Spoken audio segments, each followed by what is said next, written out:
is Tom Salemi. I'm here at OIS at ASCRS with Fred Guerard, the Worldwide Business Franchise Head of Novartis. Fred, thank you for joining us. Thank you, Tom, for having me again. I have 3 questions for you. You think you can answer them honestly and truthfully? I try. I'll do my best. You have so much going on, but I want to limit it to 3.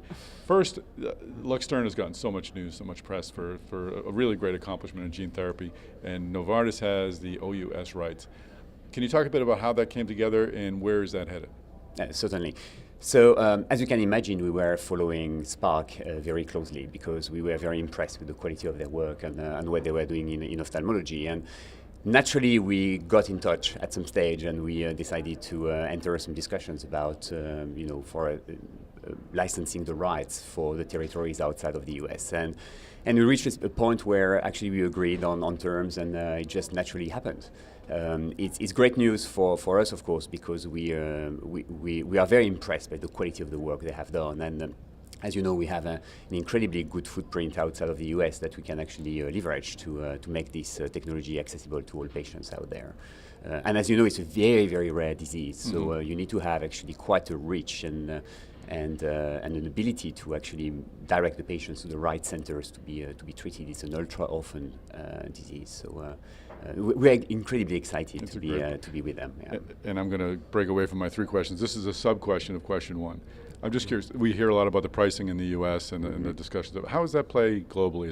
Are there the same disputes, discussions? Do you expect to have those kind of headwinds in other markets? We certainly want to price it very responsibly outside of the US. So it's too early to discuss price because we haven't been approved anywhere outside of the US. So we'll get to that point when we get approved. But we want to do it very responsibly. We want the patients to have access to it. So and pricing situations are very different from country to country. So it's very hard to have a blanket comment around the world.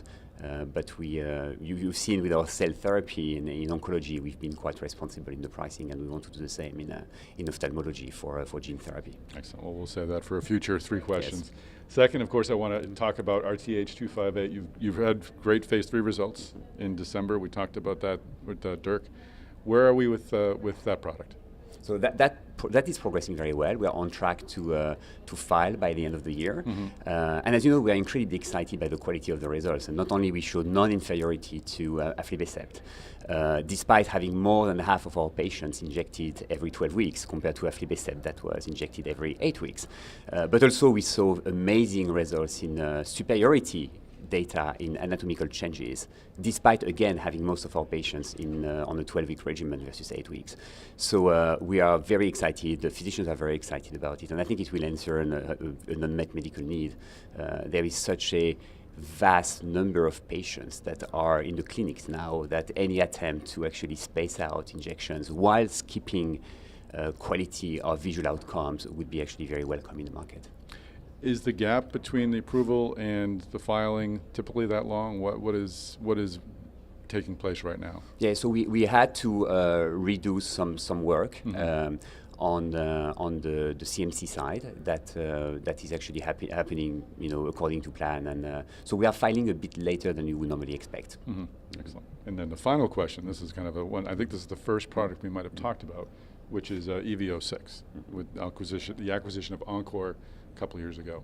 Where is that at? How is that progressing? So that's progressing actually extremely well. As you know, Encore had done a proof of concept study, a very small phase 1, phase 2 study that showed incredible benefit for patients with presbyopia. 84% of patients could actually stop using reading glasses in the study compared to 48% in the placebo arm. So we got very excited, we acquired it, and now we are doing the whole formulation and going back to clinics very soon. Well, great news. Thank you for those updates on those 3 very critical programs. Thank you very much, Tom.